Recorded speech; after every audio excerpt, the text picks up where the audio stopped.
संसार में कोई मनुष्य सर्वगुण संपन्न नहीं होता है, इसलिए कुछ कमियों को नजरअंदाज करके रिश्ते बनाए रखिए।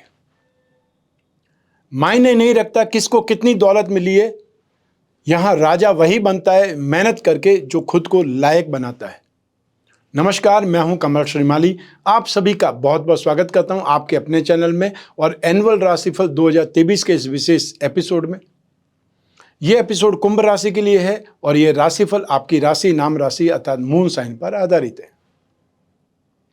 सबसे पहले आप सभी को 2023 वर्ष की बहुत बहुत शुभकामनाएं। मैं कामना करता हूं कि आपकी सारी मनोकामनाएं पूर्ण हो और आप स्वस्थ, प्रसन्न और सुरक्षित रहते हुए 2023 को पार करें। इस एपिसोड के आने वाले कुछ समय में मैं आपको निरंतर 2023 के अच्छे और बुरे दोनों पक्ष को बतलाऊंगा। सिर्फ अच्छा ही अच्छा सुन लेने से जिंदगी को नहीं जी सकते, साथ साथ में आपको अच्छे के साथ में बुरा हमेशा मिलता है। तो ऐसी स्थिति में सिक्के के दो पहलू होते हैं, अच्छा और बुरा दोनों साथ साथ चलते हैं। तो 2023 में आपको कौन से सेक्टर में शुभ मिलेगा और कौन से सेक्टर में अशुभ मिल सकता है या आपको मिक्स रिजल्ट मिल सकते हैं, ये सब कुछ मैं इस राशिफल में बताने वाला हूँ अगले कुछ मिनटों में। तो इस एनुअल राशिफल के विशेष एपिसोड में सबसे पहले आपकी इनकम और इन्वेस्टमेंट, फिर आपके परिवार का सुख, फिर शिक्षा और संतान सुख, स्वास्थ्य और साथ ही साथ आपके शत्रुओं के बारे में, विरोधियों के बारे में, दाम्पत्य सुख, गृह सुख और उन लोगों के बारे में भी बात करेंगे जिनकी गहरी फ्रेंडशिप चल रही है या वो लोग जो रिलेशनशिप में। और फिर विशेष रूप से विस्तार से विश्लेषण करूंगा आपके जॉब, प्रोफेशन, कैरियर या बिजनेस के बारे में। और अंत में मैं आपको बतलाऊंगा इस राशिफल के वो उपाय जिससे इस राशिफल को आप अपने लिए अनुकूल बना सकते हैं, लाभदायक बना सकते हैं। तो आइए अब आरंभ करें आप कुंभ राशि के लिए एनुअल राशिफल 2023। और सबसे पहले मैं आपको बतला रहा हूं आपकी इनकम और इन्वेस्टमेंट के बारे में। जहां तक इनकम गेन प्रॉफिट का प्रश्न है, राशि से 11th हाउस से लाभ भाव से इसका विचार किया जाता है। और आपकी राशि से लाभ भाव के अधिपति बृहस्पति जो राशि से 2nd भाव में स्थित है और बहुत ज़्यादा शुभ स्थिति में है। लाभ भाव पर राहु की दृष्टि है और मंगल की दृष्टि है। तो ऐसी स्थिति में आप में से जो लोग फाइनेंस का काम करते हैं, बैंकिंग सेक्टर में है या वो लोग गिरवी का काम करते हैं, करेंसी में, बेकरी, कन्फेक्शनरी में, उनके लिए इस समय काल बहुत ज़्यादा सुखद है, बहुत ज़्यादा शुभ है। अर्थात 2023 आपके लिए एक्स्ट्रा ऑर्डिनरी गेन का है या सक्सेस का है। तो ऐसी स्थिति में 21 अप्रैल 2023 तक, जब तक बृहस्पति, लाभ भाव के अधिपति बृहस्पति बहुत शुभ स्थान पर है, वहां तक तो आपके लिए स्थितियां बहुत बेटर है। लेकिन उसके बाद में भी स्थिति नेगेटिव नहीं है, क्योंकि फिर बृहस्पति राशि से 3rd भाव में चले जाएंगे और लाभ भाव पर उनकी शुभ दृष्टि होगी। ऐसी स्थिति में आपको 2023 पूरे में लाभ ही लाभ नजर आएगा। अर्थात आपको शनि की सरसादी के 2nd फेज होने के बावजूद मैं आपको ये बात बोल रहा हूँ कि आपके लिए फाइनेंशियल स्थिति, लाभदायक स्थिति, गेन की स्थिति, इनकम की स्थिति भरपूर ढंग से, संतुष्टि से ज़्यादा लाभ है। तो ऐसी स्थिति में आप में से जो लोग जॉब करते हैं उनके लिए स्थितियाँ एप्रिसिएशन वाली है। मान लीजिए आपका कोई भी प्रमोशन ड्यू है 2023 में, वो प्रमोशन आपको मिल सकता है। जिन लोगों का इंक्रीमेंट होना है उन लोगों का इंक्रीमेंट बहुत अच्छा इंक्रीमेंट होगा, आपको संतुष्टि मिलेगी। जो आप नहीं सोच सकते थे, आप सब जो एज्यूम भी नहीं कर सकते थे, आशा ही नहीं थी, वो वाला इंक्रीमेंट, वो अप्रेजल आपको मिल सकता है। तो स्थितियाँ जॉब में बहुत ज़्यादा बेटर है। जो जॉब स्विच करना चाहते हैं उनको भी आने वाली 22 अप्रैल से रिजल्ट बहुत अच्छे मिलेंगे, बेटर मिलेंगे। और चाहे उससे पहले ही अगर आप एफर्ट कर रहे हैं और उससे पहले ही आपको स्विच ओवर करने के साधन मिल जाते हैं तो आपको कर लेना चाहिए, नुकसान नहीं होने वाला है। जिन लोगों के पास जॉब नहीं है, जो लोग जॉब के लिए बहुत ज़्यादा ट्राई कर रहे हैं और काफ़ी लंबे समय से ट्राई कर रहे हैं, क्योंकि 24 जनवरी 2020 से तो आपको शनि की सरसादी लग चुकी है, तो वहाँ से तो आपको संघर्ष स्टार्ट हो चुका है। तो ऐसी स्थिति में आपको 2023 में जॉब मिल सकती है या आप अपना खुद का कोई न कोई काम स्टार्ट कर सकते हैं। वो चाहे आप कमीशन एंड ब्रोकरेज का काम स्टार्ट करें और चाहे एजुकेशन से संबंधित कोई भी काम आप स्टार्ट कर सकते हैं। आप ट्यूशन से संबंधित कोई भी काम काज करके अपनी इनकम को अर्न कर सकते हैं। मीन्स यही है कि यहाँ पर स्थितियाँ आपके लिए बहुत ज़्यादा बेटर बनी हुई है। जो लोग IT सेक्टर में हैं या जो लोग इंफ्रास्ट्रक्चर में, उनके लिए भी स्थितियां बहुत ज़्यादा बेटर है।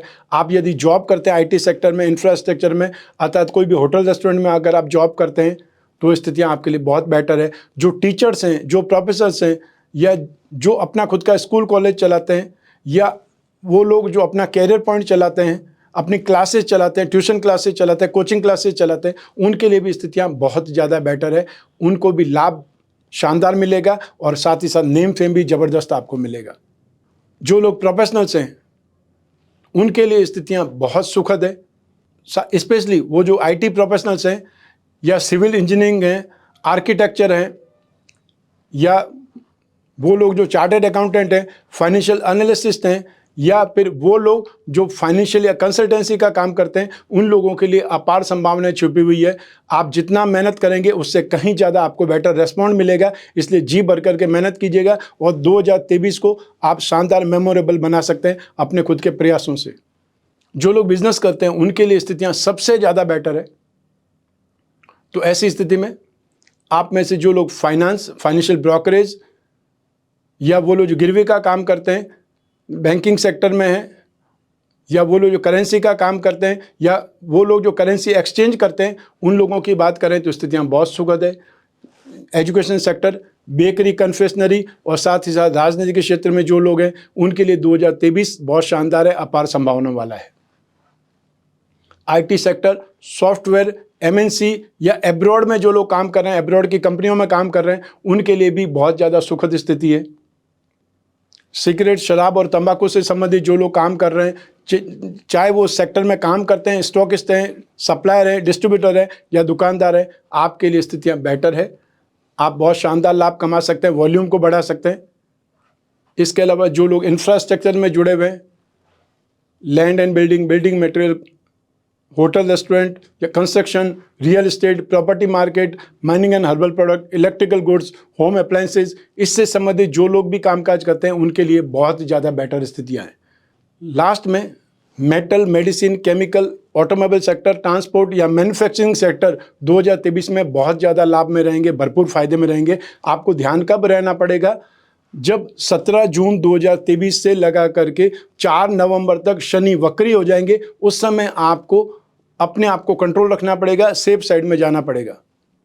और जब बृहस्पति वक्री होंगे, अर्थात आपको 4 सितंबर से लगा करके 31 दिसंबर तक बहुत ज़्यादा सुखद स्थिति, बहुत ज़्यादा लाभदायक स्थिति रहेगी।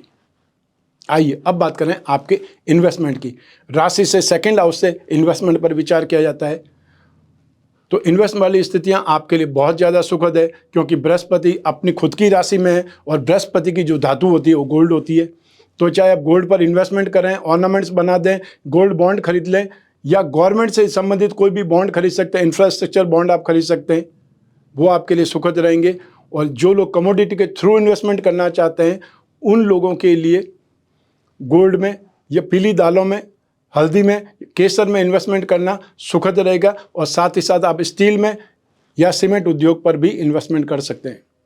और आप में से जो लोग शेयर मार्केट के थ्रू इन्वेस्टमेंट करना चाहते हैं उन लोगों को फाइनेंशियल कंपनियां, फाइनेंशियल कंसल्टेंसी वाली कंपनियां और साथ होटल से संबंधित कोई चेन की आपको शेयर मिल जाता है, फाइनेंशियल कंसल्टेंसी से संबंधित कोई भी शेयर मिल जाता है, बेकरी, कन्फेक्शनरी से संबंधित या एजुकेशन से संबंधित कोई स्टार्टअप मिल जाता है, उसमें भी आप इन्वेस्टमेंट कर सकते हैं। तो इन्वेस्टमेंट आपके लिए बहुत ज़्यादा लाभदायक रहने वाला है। आप अपनी खुद की पेरेंटल प्रॉपर्टी पर इन्वेस्टमेंट कर सकते हैं, आप उसे रिनोवेट करवा सकते हैं, और या आप चाहें तो अपनी संतान या संतान की संतान के लिए भी ऑर्नामेंट्स खरीद सकते हैं। सब मिलाकर के इन्वेस्टमेंट के मामले में 2023 आपके लिए बहुत शानदार है। आपको सिर्फ और सिर्फ एक प्रकार की कैलकुलेशन के साथ में इन्वेस्टमेंट करना है, और उसमें भी इन्वेस्टमेंट यदि 21 अप्रैल तक करेंगे तो और ज़्यादा बेटर है। लास्ट में जाते जाते नवंबर और दिसंबर में आप आईटी सेक्टर की कंपनियों में, सॉफ्टवेयर से संबंधित कंपनियों में, इंपोर्ट एक्सपोर्ट से संबंधित कोई भी कंपनियां, उसमें इन्वेस्टमेंट करना शेयर के थ्रू, वो आपके लिए बहुत ज़्यादा फायदेमंद हो सकता है, क्योंकि उस समय राहु राशि से सेकंड हाउस में आ जाएंगे। आइए अब बात करें आपके पारिवारिक सुख की। राशि से 4th हाउस से, सुख भाव से इसका विश्लेषण किया जाता है। इस भाव के अधिपति है शुक्र। 2023 में आपको शनि की साढ़ेसाती का सेकंड फेज स्टार्ट हो जाएगा 17 जनवरी 2023 से। तो ऐसी स्थिति में शनि की साढ़ेसाती का मतलब ही आपको अपमानित होना है, स्ट्रेस सहन करना है, हैरेसमेंट के शिकार होना है, या आप जो कुछ भी अच्छा कर चुके हैं उसके बदले में भी आपके साथ में अच्छा नहीं होगा, वो वर्ताव आपको 2023 में देखना पड़ सकता है। और ये ऑलरेडी आपको काफ़ी लंबे समय तक देखना पड़ेगा, 23 फरवरी 2028 तक। वहाँ तक आपको अपने आप को प्रैक्टिकली बनाए रखना पड़ेगा। सबसे पहले आप अपने आप को सेव करें, उसके बाद में दूसरों की भलाई के बारे में सोचें या परिवार वालों की भलाई के बारे में सोचें। अन्यथा आपको जब ज़रूरत होगी, चाहे वो फंड्स की, चाहे प्रॉपर्टी की, चाहे साथ की, सहयोग की, वो आपको नहीं मिल पाएगा समय पर। ऐसी स्थिति में खुद को ही आपको बुलंद करना पड़ेगा। लेकिन फिर भी आपकी खुद की राशि के अधिपति शनि है, और शनि यहाँ पर फर्स्ट हाउस में होने से, ये बोल सकते केंद्र में होने से, स्वराशि का होने से, पंच महापुरुष में से एक योग शश योग का निर्माण हो रहा है, वो आपके लिए बहुत अच्छा है। तो हर हालत में पलड़ा तो आपका भारी रहेगा, लेकिन फिर भी आपको मेंटल हैरेसमेंट तो फेस करना ही पड़ेगा। और वो भी स्पेशली आपको, जो आपके घर में महिलाएं, उनके साथ में आर्ग्यूमेंट ज़्यादा हो सकता है, ये आप ध्यान रखिएगा। क्यों आर्ग्यूमेंट करने से, वाद विवाद करने से, लड़ाई झगड़ा करने से समस्याओं का समाधान नहीं हो सकता है, और आप सुखद स्थिति में नहीं आ सकते हैं, क्योंकि समय नेगेटिव है। तो आपको ही सेक्रीफाइस करना पड़ेगा, और सेक्रीफाइस करने में आपको अच्छा नहीं लगेगा, किसी को भी अच्छा नहीं लगेगा। लेकिन पेरेंटल प्रॉपर्टी से संबंधित अगर कोई रजिस्ट्री करानी है, या आपके खुद के जो आपने इन्वेस्टमेंट किया है उसकी रजिस्ट्री ही आपको करानी है, और वो सामने वाला हाँ बोल रहा है, तो आपको 12 मार्च 2023 तक वो रजिस्ट्री कराना आपके लिए बेटर है। अर्थात फिजिकली आप जमीन जायदाद के बारे में कोई इन्वेस्टमेंट करना चाहते हैं, जमीन जायदाद लेना चाहते हैं, तो उसमें आपका नाम फर्स्ट होना चाहिए, ये आपको ध्यान रखना पड़ेगा। बहुत से लोग इमोशनल होकर के कोई और के नाम रजिस्ट्रियाँ करा देते हैं, अपने भाइयों के नाम, बहनों के नाम से, पेरेंट्स के नाम से, और जब उनको ज़रूरत होती है तो वो आपके साथ अच्छा नहीं करें, पार्शियलिटी का गेम स्टार्ट हो जाता है। अर्थात जिसने पेरेंट्स को इन्फ्लुएंस में ला दिया, वो सारी प्रॉपर्टी वो उनको दे देते हैं। तो आपका इन्वेस्टमेंट किया हुआ, आपने चाहे कोई भी टेक्निकल वे में इन्वेस्टमेंट किया होगा, लेकिन वो इन्वेस्टमेंट आपका नहीं रह जाता है, आपका उसमें कोई हाथ नहीं रह जाता है। तो ऐसी स्थिति में सेक्रीफाइस के अलावा कुछ नहीं मिलता है। इसलिए कोई बात नहीं, टैक्स देना पड़े 100% सही है, टैक्स दीजिए। अपने बच्चों के नाम से, जीवन साथी के नाम से भी आप जो इन्वेस्ट कर सकते हैं, रजिस्ट्री करा सकते हैं, लेकिन अपना नाम उसमें ज़रूर इन्वॉल्व रखिए। एक ही नाम से रजिस्ट्री नहीं होनी चाहिए। ये प्रैक्टिकल मेरा खुद का अनुभव है, इसलिए मैं आपको बता रहा हूँ कि आपको ये ध्यान रखना ही चाहिए। आइए अब बात करें आपकी शिक्षा के सुख की, संतान सुख की। राशि से 5th हाउस से इसका विश्लेषण किया जाता है, और इस भाव के अधिपति हैं बुध, जो कि लाभ भाव में स्थित है, और लाभ भाव में स्थित होकर के शिक्षा और संतान भाव पर दृष्टिपात कर रहे हैं। आने वाली 12 मार्च 2023 से मंगल भी राशि से 5th हाउस में आ जाएंगे, जहां पर कि 10 मई 2023 तक आपको जो भी इंजीनियरिंग के स्टूडेंट हैं, टेक्निकल स्टूडेंट हैं, उनके लिए बहुत ज़्यादा सुखद स्थिति होगी। मेडिकल और नॉन मेडिकल के लिए शनि को रिप्रेजेंटेशन दिया जाता है। शनि आपकी राशि कुंडली में मूल त्रिकोण राशि में बहुत ज़्यादा बलवान स्थिति में, उसका भी आपको फायदा मिलेगा।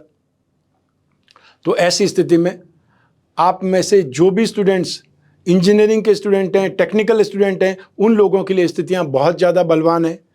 आप लोगों को आपकी मेहनत का फल मिलेगा, आपका कंसंट्रेशन, आपका जो कॉन्फिडेंस है वो बहुत बिल्डअप होगा, और आपकी नॉलेज बढ़ेगी। और साथ ही साथ वो लोग जो टेलीकॉम से संबंधित स्टूडेंट्स हैं, मार्केटिंग के स्टूडेंट हैं, उनके लिए और ज़्यादा बेटर स्ट्रेंथ मिलेगी।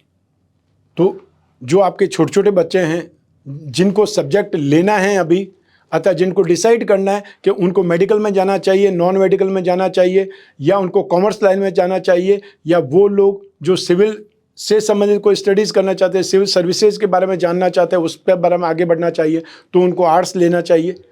तो ऐसी स्थिति में आप उन बच्चों की कुंडली का विश्लेषण करा के जान सकते हैं कि उनको कौन से सब्जेक्ट में जाना सबसे ज़्यादा सही रहेगा। सिर्फ और सिर्फ आपके आस पड़ोस में कुछ लोग इंजीनियरिंग ले रहे हैं, या आपके कोई भी रिश्ते में ही किन बच्चों ने मेडिकल साइंस की स्टडीज़ कर रहे हैं, तो उसके साथ साथ उनको भेजना, वो ले रहे हैं इसलिए तुम भी वो कंपटीशन करो या उनके इक्वल खड़े हो जाओ, उसकी जगह आप उसे सही लाइन में भेजें, वो ज़्यादा बेटर रहेगा। तो 2023 में जो स्टूडेंट कॉमर्स के स्टूडेंट हैं, मैथमेटिक्स के स्टूडेंट हैं, इकोनॉमिक्स के स्टूडेंट हैं, मार्केटिंग के स्टूडेंट्स हैं, म्यूज़िक के स्टूडेंट्स हैं, उनके लिए संभावनाएं बहुत ज़्यादा बेटर है। इसके अलावा जो इंजीनियरिंग कर रहे हैं, चाहे वो सिविल इंजीनियरिंग या कंप्यूटर इंजीनियरिंग, माइनिंग इंजीनियरिंग, या फिर वो लोग जो कोई न कोई एग्रीकल्चर से संबंधित कोर्स कर रहे हैं, डेयरी फार्म से संबंधित कोई कोर्स कर रहे हैं, उनके लिए भी स्थितियां बहुत ज़्यादा बेटर है। लॉ की स्टडी करने वाले लोगों के लिए भी मैं बहुत पॉजिटिव बोलूँगा।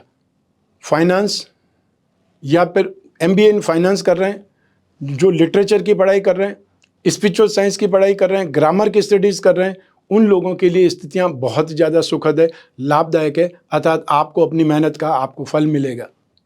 मेडिकल या नॉन मेडिकल, जो इंजीनियरिंग कर रहे हैं, mechanical engineering, chemical engineering, aviation, research, space science, इससे संबंधित जो लोग भी स्टडीज़ कर रहे हैं, उनके लिए भी संभावनाएं बहुत ज़्यादा बेटर बनी हुई है, लाभदायक बनी हुई है। सब मिला करके एजुकेशन में स्थितियाँ आपके लिए बहुत ज़्यादा पॉजिटिव है, इसलिए आपकी मेहनत आपको हर हालत में सपोर्ट करेगी, पे करेगी। आप में से जो लोग एग्ज़ाम या इंटरव्यू देना चाहते हैं, 21 अप्रैल 2023 से पहले जिनके एग्ज़ाम या इंटरव्यू होने वाले हैं, उनके लिए सफलता निश्चित है या बहुत ज़्यादा प्रबल योग है। तो ऐसी स्थिति में आपको अपना जोश, अपनी मेहनत और अपना कॉन्फिडेंस सब कुछ बरकरार रखना है, क्योंकि एक्स्ट्रा ऑर्डिनरी सक्सेस आपको 2023 में मिलने वाली है। आइए अब बात करें संतान सुख की। राशि से 5th हाउस से संतान सुख के बारे में भी विचार किया जाता है। जो यही ग्रह स्थितियाँ, यही ग्रहों की दृष्टियाँ सब कुछ काम करेंगी। तो ऐसी स्थिति में 2023 में संतान से संबंधित कोई चिंता आपको नहीं होने वाली है। संतान के साथ में आपकी ट्यूनिंग बहुत अच्छी होगी, उनके साथ में एडजस्टमेंट, सामंजस्य बहुत अच्छा बैठेगा। और जो संतान आपकी बहुत दूर रहती है, उनके बारे में चिंता है, वो भी चिंता 2023 में आपकी दूर हो जाएंगी। अर्थात उनको कोई जॉब के लिए ट्राई कर रहे हैं या जो वीज़ा के लिए ट्राई कर रहे हैं, उनको वो वीज़ा या वो जॉब मिलने के योग हैं। 21 अप्रैल 2023 तक स्थितियां बहुत ज़्यादा बेटर है। उसके बाद में आपको थोड़ा ध्यान रखना पड़ेगा उनकी हेल्थ के प्रति भी, या उन्हें मोटिवेट करते रहना पड़ेगा। लेकिन संतान से संबंधित कोई चिंता व्याप्त हो जाए, ऐसा संभव नहीं है, क्योंकि 2023 में संतान का सुख और संतान से सुख, ये दोनों ही भरपूर हैं। जो लोग संतान के बारे में इच्छुक हैं, संतान के बारे में सोच रहे हैं, प्लान कर रहे हैं, उन लोगों के लिए 2023 सफलता का है। आपको संतान प्राप्ति होने की खुशखबरी मिलने वाली है। और वो लोग जो एजेड हैं, तो उनको संतान से संबंधित वापस सुख अर्थात संतान के योग भी बनेंगे। और वो योग बनने के लिए आपको 22 मई से लगा करके और 31 दिसंबर तक आप ये सोच सकते हैं कि वो खुशखबरी भी आपको मिलने वाली है। अर्थात आप नाना नानी या दादा दादी बनने वाले हैं। ये खुशखबरी भी आपको 2023 में मिलने के योग हैं। आप में से जो लोग अपनी संतान के विवाह के लिए स्ट्रेस ले रहे हैं, चिंतित हैं या बहुत ज़्यादा प्रयास कर रहे हैं, अल्टीमेटली 2023 वो वर्ष है जहाँ पर वो बात फाइनल हो जाएगी। अर्थात आप ये सोच सकते हैं कि वो उनके जीवन साथी की तलाश 2023 में ख़त्म हो जाने वाली है। सिर्फ आपको फंक्शन प्लान करना ही बाकी रहेगा। और जो अपनी संतान को कहीं और स्टडी करने के लिए इस्टेब्लिश करना चाहते हैं, बाहर भेजना चाहते हैं, वो भी 2023 में सफल हो पाएंगे, वो अरेंजमेंट कर पाएंगे। आइए अब बात करें आपके स्वास्थ्य की और आपके शत्रुओं की, विरोधियों की। राशि से 6th हाउस से रोग भाव से इसका विचार किया जाता है। और रोग भाव के अधिपति हैं चंद्रमा, और रोग भाव पर बृहस्पति की उच्च की दृष्टि है। तो ऐसी स्थिति में आप काफ़ी हद तक सेफ हैं, ये बोल सकते हैं। और आने वाले समय में नवंबर दिसंबर में राहु की भी दृष्टि राशि से 6th हाउस पर होगी। ऐसी स्थिति में वर्ष के स्टार्टिंग में आपको फिर भी छोटे मोटे रोग या एलर्जिक इन्फेक्शन देखने पड़ सकते हैं, सहन करने पड़ सकते हैं। और वो स्थिति क्या हो सकती है कि आपको सर्दी, खांसी, जुकाम, गला, फेफड़े, पेट, आंतें, बैक पेन, शोल्डर पेन, इससे संबंधित कोई न कोई प्रॉब्लम हो सकती है। ज़्यादातर लोगों को पेट के विकार होते हैं, और या फिर उनको इन्फेक्शन, चेस्ट इन्फेक्शन बार बार पकड़ता है, या ये बोल सकते हैं कफ का शिकार ज़्यादा होते हैं। जो भी वीक होते हैं, जिनका इम्यून सिस्टम वीक होता है, या जो एलर्जी से संबंधित बहुत जल्दी पकड़ में आ जाते हैं, उन लोगों को ये स्थितियां हो सकती है। तो उसके लिए आपको चंद्रमा के उपाय करने चाहिए। आपको रोजाना महामृत्युंजय मंत्र का जाप करना चाहिए। और अगर हो सके हर सोमवार को सफ़ेद चीज़ों का दान करें। लेकिन जो एब्रॉड में रहते हैं वो तो दान नहीं कर सकते, लेकिन मंत्र जाप कर सकते हैं, या फिर मंत्र जाप सुन सकते हैं अपने मोबाइल के थ्रू, म्यूजिक सिस्टम के थ्रू, या अपने घर में वाइब्रेशन के लिए वो चला भी सकते हैं। जो लोग रेगुलरली कोई न कोई एलर्जी से पीड़ित रहते हैं, या कोई परेशान रहते हैं, ज़्यादातर बीमार रहते हैं, या जो अपने आप को वीक महसूस करते हैं, उन लोगों को एक प्लेन जो चांदी की अंगूठी होती है, जिसे डाई कास्ट में डालने से चांदी की रिंग बन जाएगी, जिसके अंदर कोई जॉइंट नहीं होता, बहुत से लोग क्या करते हैं, चांदी के तार को ही ऐसे कैसे पहन लेते हैं और या फिर उसमें वेल्ड कर देते हैं। वो स्थिति नहीं करनी है। जब चांदी गर्म करते हैं तो वो पानी की तरह हो जाएगी। जब आप डाई कास्ट में डालेंगे तो वो रिंग बन जाएगी, उसमें कोई जॉइंट नहीं होगा। या तो वो पहन सकते हैं और या फिर वो लोग जो हाथ में कड़ा पहनना चाहते हैं वो चांदी का कड़ा पहन सकते हैं। तो ये छोटा सा उपाय करने से आपको राहत मिल सकती है। नवंबर और दिसंबर में वो लोग जो डिप्रेशन के मरीज हैं वो लोग ज़्यादा तकलीफ में हो सकते हैं, और या फिर एक एज के बाद में जो मति भ्रम की स्थिति आ जाती है उससे परेशान हो सकते हैं। हार्मोन से संबंधित प्रॉब्लम आपको ज़्यादा हो सकती है। एसिड और साथ ही वायु विकार वो आपको परेशान करेंगे नवंबर दिसंबर में।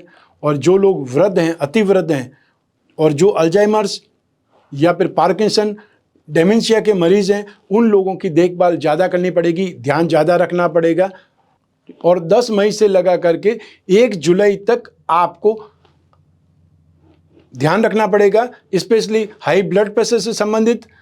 और वो लोग जो हार्ट पेशेंट है उन लोगों को ध्यान रखना पड़ेगा। जो यंगस्टर्स है वो मई और जून में कोई न कोई चोट या दुर्घटना का शिकार हो सकते हैं, या उनको कहीं न कहीं कोई चोट लग सकती है। सर में चोट या पाँव पर चोट लगने का अंदेशा ज़्यादा है, ये आप ध्यान रखिएगा। आइए अब बात करें आपके शत्रुओं की, विरोधियों की। राशि से 6th हाउस से इसका भी विश्लेषण किया जाता है। 2023 में इमोशनल टॉर्चर आप हो सकते हैं, और वो भी संभावनाएं ज़्यादातर 22 अप्रैल से लगा करके और आपको 31 अक्टूबर तक ज़्यादा है। ऐसी स्थिति में वो लोग जो कोई न कोई बहुत गहरी फ्रेंडशिप में है या कोई रिलेशनशिप में, वो लोग बहुत डिप्रेस्ड हो सकते हैं, या उनको ऐसा लगेगा कि उनके साथ में धोखा हुआ है, उनके साथ इमोशनल टॉर्चर हुआ है, या उन्होंने अच्छा किया और उनके साथ में अच्छा नहीं हुआ। ये सारी संभावनाएं आपको 2023 में देखने को मिल सकती है, जो टाइम मैंने बताया है। वो लोग जो इन रिलेशनशिप में, प्रेम प्रसंगों में नहीं हैं, उन लोगों को ऑनलाइन फ्रॉड का या कोई न कोई गलतफहमी से नुकसान होने का अंदेशा है। फाइनेंशियल नुकसान भी हो सकता है और साथ ही साथ इमेज को लेकर के भी नुकसान हो सकता है, अर्थात बदनाम हो सकते हैं। तो ऐसी स्थिति में भी आपको लेन देन में भी सेफ साइड में रहना है, और साथ ही जहाँ गलतफहमी की संभावना है वहाँ पर और ज़्यादा प्योर रहिए, या जो भी लेन देन करें वो चेक से लेन देन करिए। ऑनलाइन का वो जो झमेला है उससे दूर हट जाइए, क्योंकि फ्रॉड होने की संभावना है आपके साथ में 2023 में संभावित है। इसलिए नुकसान होने से बचने के लिए भी दूर रहना ज़्यादा बेटर है। बोलचाल के मामले में सावधानी रखनी पड़ेगी, और साथ ही साथ वो लोग जो स्पीड में ट्रैवल करते हैं या बहुत तेज़ गाड़ी चलाते हैं उनके लिए भी एक प्रकार की वार्निंग है कि 2023 आपके लिए अच्छा नहीं है। शायद इस वजह से भी बहुत सारी लड़ाइयाँ हो सकती है, या आपको नुकसान हो सकता है, आपको चोट लग सकती है, ये आपको ध्यान रखना पड़ेगा।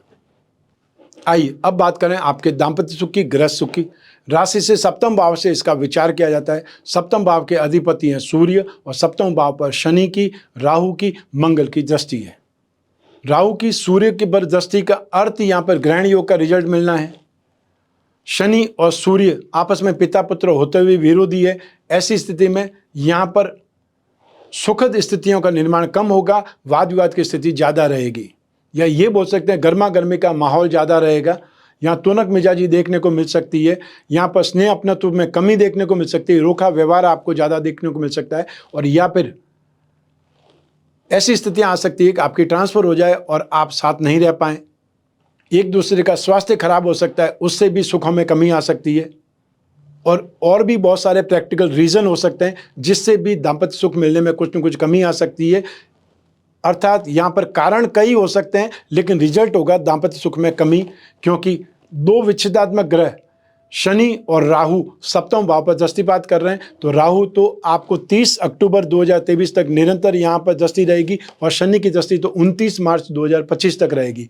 तो ऐसी स्थिति में यहाँ पर दाम्पत्य सुखों में आपको सेफ साइड ढूंढनी पड़ेगी, मैच्योर बिहेवियर रखना पड़ेगा, या आपको समझाइश ज़्यादा करनी पड़ेगी, और समटाइम्स आप में से दोनों एक ही बोले और सब एक सुनने का काम करें, वो प्रैक्टिकल स्थिति आपको लानी पड़ेगी। और बहुत बार मैं प्रैक्टिकल एक उदाहरण देता हूं कि हस्बैंड वाइफ में से दोनों अलग अलग दिन निश्चित कर दें। सोमवार, बुधवार, शुक्रवार एक पक्ष रख ले, मंगलवार, गुरुवार और शनिवार दूसरा पक्ष रख ले, संडे को छुट्टी रखे, अर्थात कोई लड़ाई झगड़ा नहीं। और जिस दिन हस्बैंड बात करे या अपने कोई भी कंप्लेंट बताए, वाइफ उसका जवाब नहीं दे। और जिस दिन वाइफ अपनी कंप्लेंट बोले, हस्बैंड उसका जवाब नहीं दे, अर्थात आपके दिन निश्चित हो गए, आप सोमवार, बुधवार, शुक्रवार को ही अपनी कंप्लेंट कर सकते हो और वो मंगलवार, गुरुवार, शनिवार को अपनी कंप्लेंट कर सकती है। तो 24 घंटे तक आपको जवाब देने को मिलेंगे। तो 24 घंटे में तो बहुत सी बातें भूल जाते हैं या जो गुस्सा होता है वो भी निकल जाता है। तो ऐसी स्थिति में आप प्रैक्टिकल वे में अपनी लाइफ को ठीक कर सकते हैं। और ये मैंने एक प्रैक्टिकल एग्जाम्पल दिया है, जो आपको अच्छा लगे तो आप अपनी लाइफ में अपना सकते हैं और इससे बहुत सारे तलाक होते होते बचें। लेकिन आपकी लाइफ में 2023 में सिर्फ और सिर्फ हैरेसमेंट ही नहीं है। स्थितियां ठीक होंगी जब 22 अप्रैल को बृहस्पति राशि से 3rd हाउस में आ जाएंगे और सप्तम भाव पर दृष्टिपात करेंगे, भाग्य भाव पर दृष्टिपात करेंगे, लाभ भाव पर दृष्टिपात करेंगे। तो ऐसी स्थिति में आपके जीवन में कुछ राहत वहाँ से मिलेगी या कुछ स्थितियाँ वहाँ पर बदलेंगी, चाहे आपकी ट्रांसफ़र हो, हेल्थ ठीक हो जाए, या फिर जो कोई इनको कटुता थी वो वापस साथ में रहने से स्थितियां ठीक हो जाए, और या फिर जो भी नेगेटिविटी थी उसका भी कोई को प्रैक्टिकल समाधान निकल जाए, इससे भी राहत मिलेगी। लेकिन आपको अपनी जिद, अपने गुस्से पे, अपने ईगो पर कंट्रोल रखना ही पड़ेगा, क्योंकि ये तीनों आपकी मैरिड लाइफ के लिए घातक है। राशि से सप्तम भाव का अधिपति सूर्य है और सूर्य पर ही राहु का और शनि दोनों का इम्पैक्ट है। और ये सिर्फ टेम्परेरी है, हमेशा जिंदगी भर तो रहेगा नहीं, क्योंकि ग्रह घूमते घूमते एक पोजीशन पाते हैं। 17 जनवरी से पहले राशि से सप्तम भाव पर शनि की दृष्टि नहीं थी, तो 17 जनवरी 2023 से 29 मार्च 2025 तक ये स्थिति रहेगी और ये आपको फेस करनी पड़ेगी, इसके अलावा कोई चारा नहीं है। राहु की जो दृष्टि है वो आपको सिर्फ 30 अक्टूबर तक सहन करनी पड़ेगी, उसके बाद में वो स्थितियां भी नहीं है। तो स्टेप बाय स्टेप आपकी लाइफ में स्थितियां ठीक होंगी और नवंबर दिसंबर में आप बाहर जाने का कोई प्रोग्राम बना सकते हैं, आप घूमने फिरने का कोई प्रोग्राम बना सकते हैं, हो सकता है आप एब्रॉड जाने का भी कोई प्रोग्राम बना सकते हैं। और यदि आपके बच्चे बाहर रहते हैं तो उसके मिलने के बहाने ही आप बाहर चले जाइए, आउटिंग पर चले जाइए, इससे भी स्थितियां ठीक होंगी। जिन लोगों की विवाह की बातें चल रही है उन लोगों को आपके परिवार वाले या फ्रेंड सर्कल के लोग ही या दूसरे लोग ही इन्वॉल्वमेंट होकर के आपका रिश्ता बिगाड़ने का काम करेंगे, अर्थात आपके जीवन में सुख नहीं आने के जो एक कारण वो भी बन सकते हैं।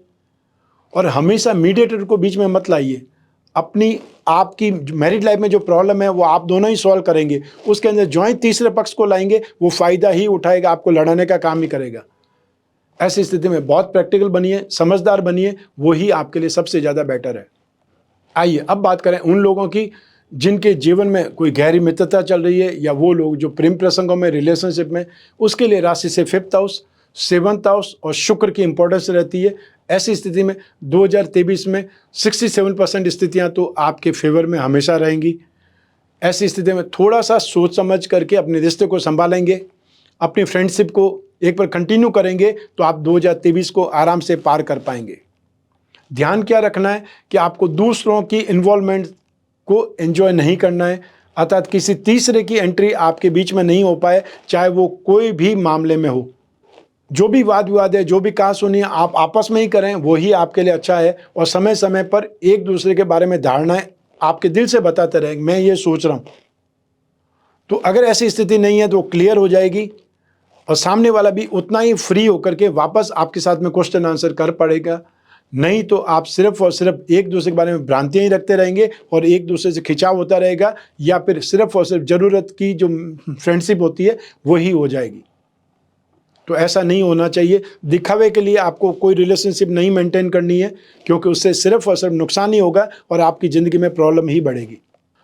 2023 में स्पेशली 21 मई 2023 तक ये बोल सकते हैं कि फिर भी कुछ वाद विवाद की स्थिति रहेगी या फिर भी कुछ न कुछ समस्याएं आ सकती है, आर्ग्यूमेंट ज़्यादा हो सकते हैं या आपस में खींचतान ज़्यादा हो सकती है। 22 अप्रैल से स्थितियाँ सुधरेंगी, सपोर्ट आपको मिलेगा, आपकी बातचीत ज़्यादा होगी, या ये बोल सकते हैं अपनत्व, स्नेह, ये सब कुछ वापस आपको फील होगा और आपका रिश्ता बेहतर होगा।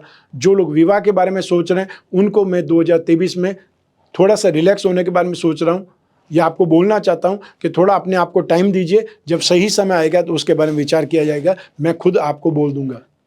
और इसके लिए आप मंथली राशिफल हमेशा देखते रहिए, क्योंकि हर माह में जो भी ग्रहों की स्थितियां बदलती है उसके अकॉर्डिंग मैं हमेशा दाम्पत्य सुख के बारे में भी बोलता हूं, प्रेम प्रसंगों के बारे में भी बोलता हूं, रिलेशनशिप के बारे में बोलता हूं, क्योंकि आज के जीवन में, आज की तारीख में ये एक आपके जीवन का हिस्सा बन चुका है। क्योंकि ज़्यादातर लोग अरेंज मैरिज को कम पसंद करते हैं और अपनी खुद की इच्छा से शादी करना चाहते हैं, चाहे वो इंटरकास्ट मैरिज हो और चाहे वो लव मैरिज हो, वो सब एक प्रकार से हिस्सा बन चुका है ज़िंदगी का। इसलिए वो भी महत्वपूर्ण है बात करना, क्योंकि वो बात करने से ही आपको समझ में आएगा।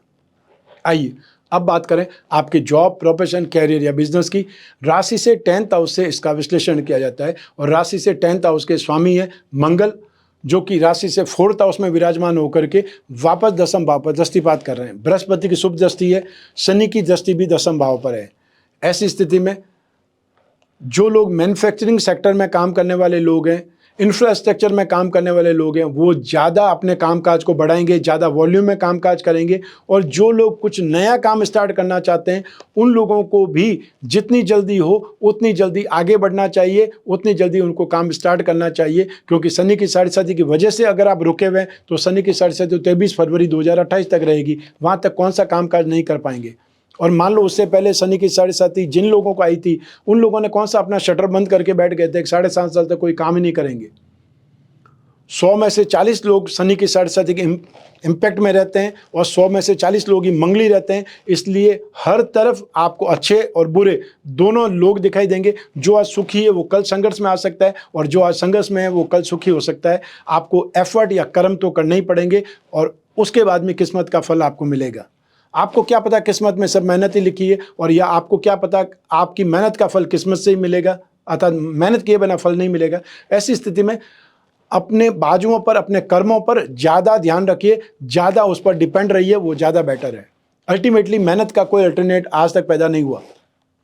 तो ऐसी स्थिति में जो लोग जॉब कर रहे हैं, और स्पेशली वो लोग जो डिफेंस में जॉब कर रहे हैं, फोर्स में जॉब कर रहे हैं, पुलिस में जॉब कर रहे हैं, होमगार्ड में, बीएसएफ, सीआरपीएफ, कोई भी ढंग से हमारी रक्षा प्रणाली का हिस्सा है, उनकी स्थितियां बेटर बनने वाली है। 2023 के अप्रैल से पहले, अर्थात 21 अप्रैल से पहले उन लोगों के लिए कोई बहुत बड़ी खुशखबरी इंतजार करेगी। एक्स्ट्रा ऑर्डिनरी आपको कोई न कोई योजना बनने वाली है जो आपके लिए लाभदायक होगी, आरामदायक होगी, आपकी लाइफ में एक प्रकार का रिलैक्सेशन देगी। और जो लोग टेक्निकल कोई काम कर रहे हैं, सर्विस प्रोवाइडिंग सेक्टर में है, इंफ्रास्ट्रक्चर में है, चाहे वो कोई भी साइट पर बांध बन रहा है वहाँ पर काम कर रहे हैं, सड़क बन रही है वहाँ पर काम कर रहे हैं, या फ्लाईओवर बन रहा है वहाँ पर काम कर रहे हैं, कोई भी ढंग से जो इंफ्रास्ट्रक्चर में काम कर रहे हैं, उनके लिए भी स्थितियाँ बहुत ज़्यादा बेटर है। और स्पेशली वो लोग जो टेक्निकल हैंड में है, वो लोग जो टेक्निकल काम कर रहे हैं, उनके लिए संभावनाएं बहुत ज़्यादा बलवान है। जो लोग प्रोफेशनल्स हैं, उनके लिए 2023 एक्स्ट्रा ऑर्डिनरी गेन का है, सक्सेस का है।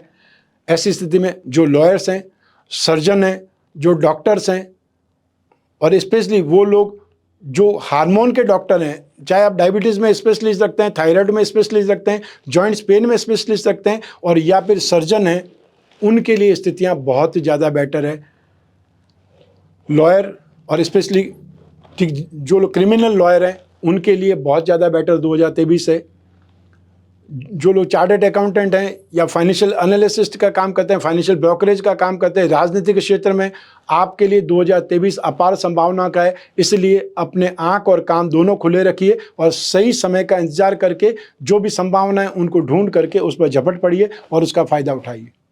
जो लोग बिजनेसमैन हैं, उनके लिए स्थितियाँ सबसे ज़्यादा बेटर है। आप लोगों को अपनी रेंज को थोड़ा बढ़ाना चाहिए, थोड़ा सा रिस्क फैक्टर का इस्तेमाल करना चाहिए, और चाहे वो रिस्क फैक्टर 10% ही हो, लेकिन उसमें अपना योगदान जरूर दीजिए, क्योंकि थोड़ा सा ज़्यादा एफर्ट करने से आपको एक्स्ट्रा ऑर्डिनरी गेन मिल सकता है। तो ऐसी स्थिति में जो लोग metal, medicine, chemical, petroleum product, automobile, any type of transport, logistic, manufacturing sector, service providing sector, scrap, leather, agency business, commission and brokerage से संबंधित कोई काम से जुड़े हुए हैं, उनके लिए स्थितियां बहुत ही ज़्यादा सुखद है। लैंड और building, building material, construction, hotel, restaurant, mining and herbal, edible goods या वो इलेक्ट्रिकल गुड्स, उससे संबंधित काम करने वाले लोगों के लिए भी स्थितियां बहुत सुखद है।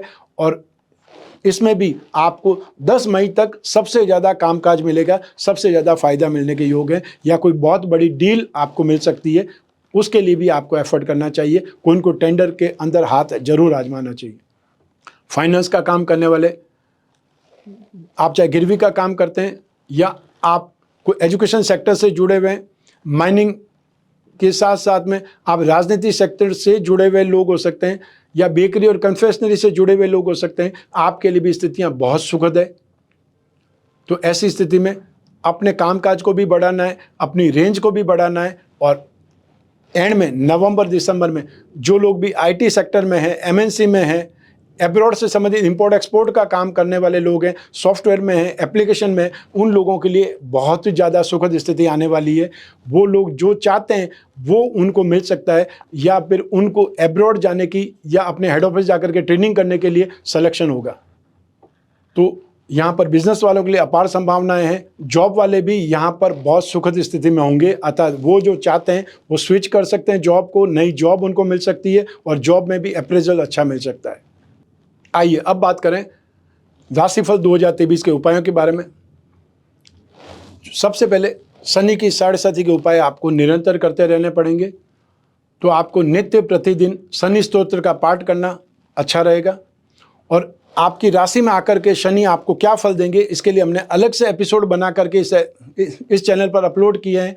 अतः कुंभ राशि का शनि आपको क्या देने वाला है, वो सिर्फ शनि के बारे में विश्लेषण है। शनि जब जब वक्री होंगे, शनि जब मार्गी होंगे तब क्या फल देंगे, और शनि की दृष्टियों का क्या फल मिलेगा, और आपके जीवन में कौन कौन से सेक्टर में शनि क्या फल देने वाले हैं, ये सब कुछ विस्तार से आप वो एपिसोड में देख सकते हैं।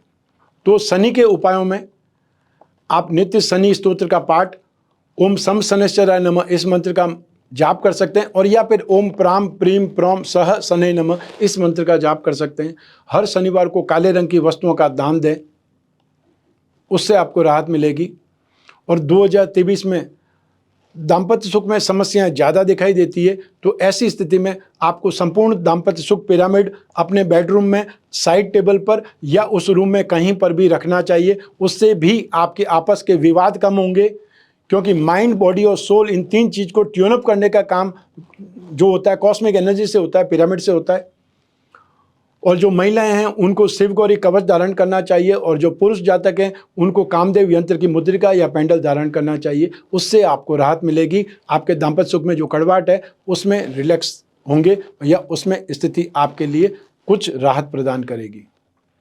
आइए अब बात करें रत्नों की। रत्नों में उपयोगिता है, रत्नों में ताकत है, रत्नों में पावर है, और इसीलिए राजा महाराजाओं के काल से लगा करके आज के युग तक लोग रत्न धारण करते हैं। और इसीलिए आपको भी अपनी राशि कुंडली के जो ट्रायंगल है, या ये बोल सकते हैं 3 त्रिकोण, जिसको फर्स्ट हाउस, 5th हाउस और 9th हाउस बोलते हैं। तो ऐसी स्थिति, फर्स्ट हाउस का मतलब होता है शरीर का सुख, आपकी राशि से 5th हाउस का मतलब आपका कैरियर या संतान का सुख, और 9th हाउस का मतलब भाग्य। ऐसी स्थिति में आपको नीलम, पन्ना और हीरा, ये जो 3 रत्न हैं, इनको एक साथ में जब आप धारण करेंगे उसे ही भाग्यवृद्धि रत्न लॉकेट कहा जाएगा। और हम जो भाग्यवृद्धि रत्न लॉकेट का निर्माण करते हैं उसमें उपरत्न ही होते हैं, क्योंकि ओरिजिनल बहुत ज़्यादा महंगे होते हैं, हर कोई नहीं धारण कर सकता है। इससे सबसे पहले आपको उपरत्न धारण करके उसका रिजल्ट देखना चाहिए। जब उससे आप संतुष्ट हो जाएं तो फिर ओरिजिनल रत्न धारण करें। तो हम जो भाग्यवृद्धि रत्न लॉकेट का निर्माण करते हैं उसमें उपरत्न होते हैं, और साथ ही साथ बीसा यंत्र भी जोड़ देते हैं, जिससे वो और ज़्यादा उपयोगी या लाभदायक बन जाता है। इसके अलावा आप में से वो लोग जो अपने लक्ष्मी योगों को, धन योगों को बलवान बनाना चाहते हैं, उनको अपनी राशि का अर्थात कुंभ राशि का लक्ष्मी योग रत्न लॉकेट धारण करना चाहिए। उस लॉकेट में 4 रत्न होंगे जो आपकी धन और संपत्ति, आकस्मिक धन प्राप्ति, भाग्य और लाभदायक स्थिति, कर्म का भाव, जो भी उसमें आपकी राशि के अनुसार उपयुक्त है, वो 4 रत्न जड़े हुए होंगे, उपरत्न होंगे, वो आप धारण कर सकते हैं। जब भी आपको जिज्ञासा हो इन रत्न लॉकेट के बारे में, स्क्रीन पर जो नंबर दिया हुआ है उस पर संपर्क स्थापित करना है, आपको पूरी जानकारी मिलेगी और घर बैठे आपको मिल भी सकता है। ये था राशिफल 2023 कुंभ राशि के लिए, और ये राशिफल आपकी जन्म कुंडली में एक ग्रह चंद्रमा को आधार बना करके मैंने बतलाया है। आप चाहें तो अपनी जन्म कुंडली के संदर्भ में इस राशिफल को और सटीकता से जान सकते हैं। और यूँ भी जब जीवन में समस्याएं ज़्यादा हो, भविष्य में झांकना हो, कोई बहुत बड़ा डिसीजन लेना हो, तो अपनी जन्म कुंडली का विश्लेषण जरूर कराना चाहिए, क्योंकि जन्म कुंडली आपकी अपनी है। जिस दिन आप उत्पन्न हुए हैं वहाँ से वो एक टाइम पीरियड चल रहा है, कैलकुलेशन चल रही है, जिसको दशा कहा जाता है। आपको कौन सी दशा चल रही है, क्योंकि ये राशि जो है, एक राशि के 16 करोड़ लोग होंगे, सभी पे ये राशिफल घटित नहीं होगा। आपकी अपनी जन्म कुंडली के अनुसार जब बात करेंगे तो उसमें आपको सटीकता ज़्यादा मिलेगी कि आपकी कुंडली में योग क्या है, दुर्योग क्या है, कितने राजयोग हैं, कौन से ग्रह की दशा चल रही है। ये सब के इम्पैक्ट से आपको भविष्य कथन कहा जा सकता है, या आपकी समस्याओं का समाधान ढूंढा जा सकता है। ऐसी स्थिति में जब भी जिज्ञासा हो कुंडली विश्लेषण की, स्क्रीन पर दिए हुए नंबर पर संपर्क स्थापित करके अपॉइंटमेंट फिक्स करना है, चाहे फेस टू फेस मिलने के लिए या घर बैठे टेलीफोन कंसल्टेंसी या वीडियो कॉन्फ्रेंसिंग के जरिए बात करने के लिए। समय का ध्यान रखना है। इंडियन स्टैंडर्ड जो टाइम होता है उसमें सुबह 10 बजे से शाम के 6 बजे तक अगर आप फ़ोन करेंगे, क्योंकि ज़्यादातर लैंडलाइन है और जो मोबाइल नंबर है वो भी स्टाफ या टीम मेंबर ही अटेंड करेंगे, तो ऐसी स्थिति में ऑफिस टाइम का आपको ध्यान रखना पड़ेगा। मैं कामना करता हूं कि आप स्वस्थ रहें, प्रसन्न रहें और सुरक्षित रहें। अपना और अपने परिवार का, घर के छोटे छोटे बच्चों का और आपके बुजुर्गों का बहुत ज़्यादा ध्यान रखें, बहुत ख्याल रखें, महिलाओं का सम्मान करें। आप सभी को मेरा नमस्कार, बहुत बहुत शुभकामनाएं। ईश्वर आपकी रक्षा करे, देवों के देव महादेव आपकी रक्षा करें। बहुत बहुत धन्यवाद।